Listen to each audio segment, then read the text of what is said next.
a slightly cold November afternoon, and I'm at the Judges' Rings, Domarringar in Swedish, the Judges' Rings in Revstensmån, in the municipality of Kristinehamn. The smaller one there, the larger one over there. There's 7 in one and 8 in the other. The one that has 8, the one that we're looking at, one of the stones has collapsed. Traditionally, as with lots of pagan things, there were sacred numbers, so these rings had either 7 or 9 stones. Burial customs varied a lot in the Iron Age. I've mentioned this before.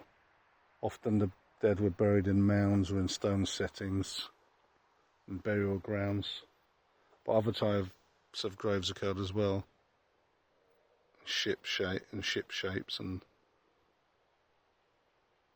in other words, stones forming a ship, or in stone graves, like barrow graves, like we had in England and Ireland. Like I said, I nearly always had 7 or 9 these rings.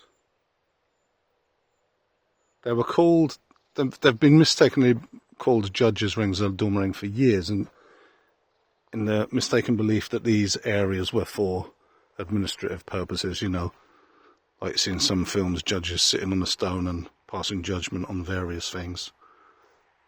But that was proven to be very incorrect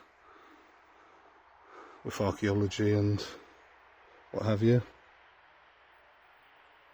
And as I say, it is established fact that they are burial places. But, having said that, it doesn't rule out the fact that some of them may have been used for certain gatherings, legal reasons, meetings or whatever. So you see, this has got 8 stones here. The 9th one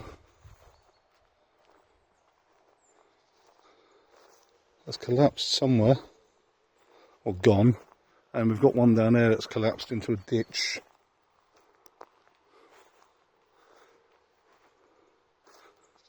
It's getting a little bit chilly now, it's not really cold.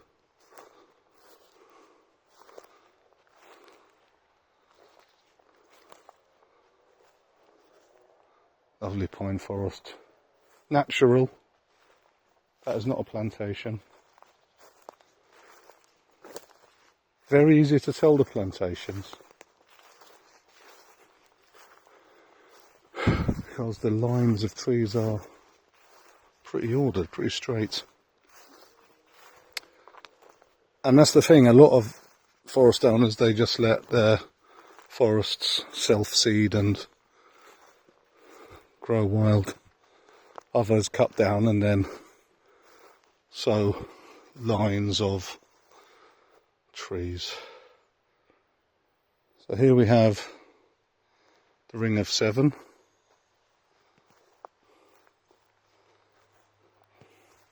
Major burial areas were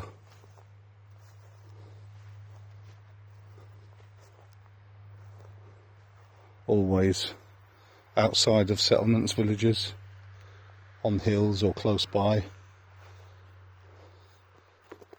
To be honest, it's pretty much how it is nowadays, isn't it? With big cemeteries, they're never in the middle of cities or towns.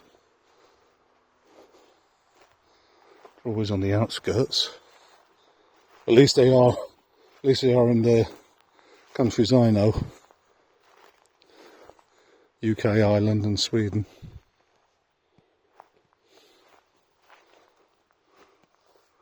There we are. A couple of Iron Age burial grounds. Difficult to date these,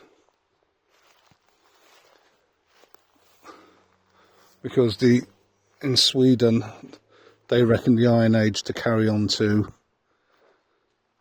the end of the Viking Age around 1015, whereas in other European countries we reckon the Iron Age to have finished much earlier than that.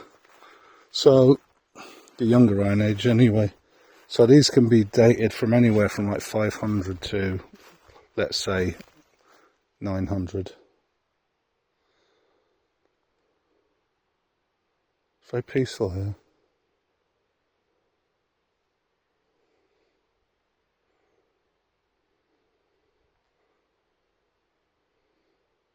That's all for now. Bye.